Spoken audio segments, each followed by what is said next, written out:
Brought to you in association with Grendel Press. This is Werewolf the Podcast, a serial killer drama.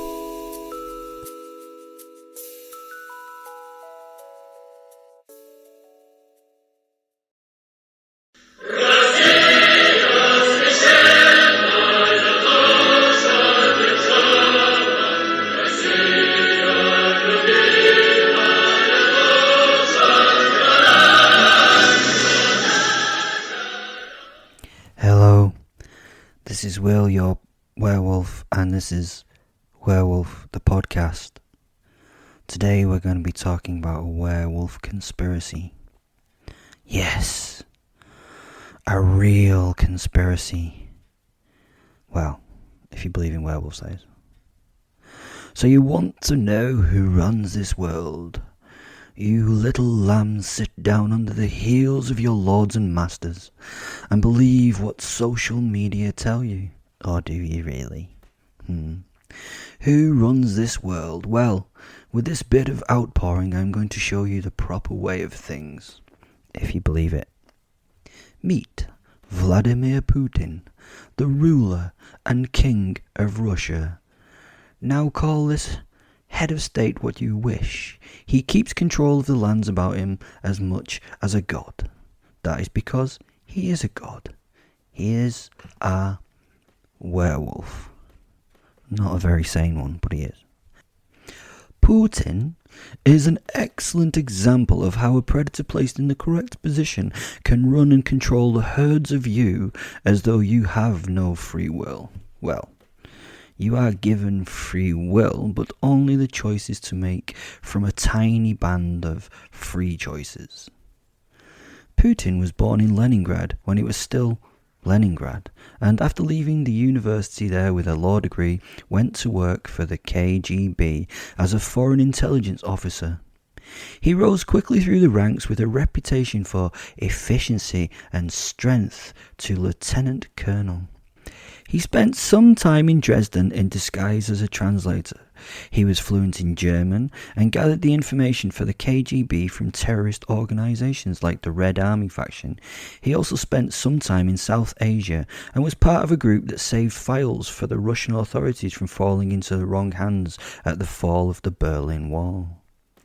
It was at this point that he combined with his werewolf posse soul called Koloto. Koloto is truly dark and dangerous. He's a horrible member of the tribe and thoroughly supports the tribe by trying to control the country's political nature. It was during this period that his loyalty was questioned, Putin's that is, due to the low level of his bearing. With this and the fall of East Germany, Putin decided to leave the KGB and entered into politics. He became linked to the mayor of now St. Petersburg and was in charge of foreign investments and promoting international relations. He was also investigated for selling $93 million worth of metals under, let's say, somewhat strange circumstances. In Moscow in the 90s, he worked his way up until he was in control of the Federal Security Service, the FSB, the replacement to the KGB. Yeah, scary. He then became the premier of the Russian people and organised his political system so that he would always be in charge, whatever it seemed his positional status was. He was just the fucking boss of whatever happened. His strong law and order base and his general stance of not fucking about on the world political theatre made his people love him. He has an 86% approval rating from his people. But to be honest, who's mad enough to disapprove of him? I bet that percentage have decreased significantly. Let's see what he's done for the Russian people. He has annexed Ukraine and stood against the West, telling him to get lost and leave him to do his thing. It's funny from a man in 2000 who said he would always consider joining Europe or NATO. I don't think that's fucking likely now. He has basically sent them back on their arses from pushing towards Russia through Europe. He's nuts. Basically, Russia and Putin are not fucking about. They're telling NATO to back the fuck off, and some of the Eastern European countries like Poland and the Baltics also. He has converted Russia into an autocracy. He rules it like fuck. He has fucked about with all of his promises on politics and economics, but has always pushed himself to be in complete control. In 2004, he signed a law allowing the president to appoint regional governors, a privilege he mostly retains despite reforms prompted by street protests in 2011 and 2012. Putin's famous castling with Dmitry Medvedev allowed him to return to the presidency in 2012. In the meantime, Putin's parliament had passed a law that extended the presidential term from 4 to 6 years. He is as macho as fuck. This guy is a judo black belt, a master of sport in sambo, and was a KGB officer. That is the ultimate James Bond baddie wrapped up in reality. Also, he rides around on horses bare-chested. For fuck's sake, how manly is that? Oh, and he hates homosexuality, which seems to be a macho thing to do for most men. He's also fucking a Russian gymnast a third of his age. What a boy. Although she did disappear when they found out she was pregnant. He increased the GDP of the country massively with its reforms. He also increased the population at the time, which was falling through the floor. Probably did it by himself, sowing those seeds wide.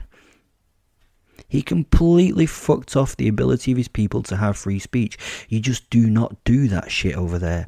You die, disappear, or spend your life digging ice in Siberia. He doesn't fuck about. He is a fucking badass werewolf who runs Russia and who you do not fuck around with. The boy is a man's man and knows what he's doing to keep in the power of his country. He also controlled America through another known werewolf for a length of time. No, not that fucking idiot Trump, but his wife. Why is she never at any engagement during the full moon? You will find out more about that in another post. Thanks for listening. You've learnt the secret of why Putin is a psychotic monster. Yeah, he's a scary dude, and he will push that red button if pushed. Push the red button if pushed? Kinda makes sense. If you would like to buy me a coffee, there is a link to support the show in the description below. That would be lovely.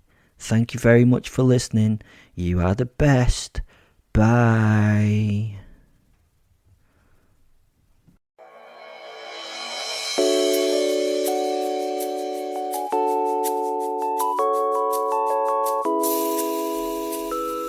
Brought to you in association with Grendel Press.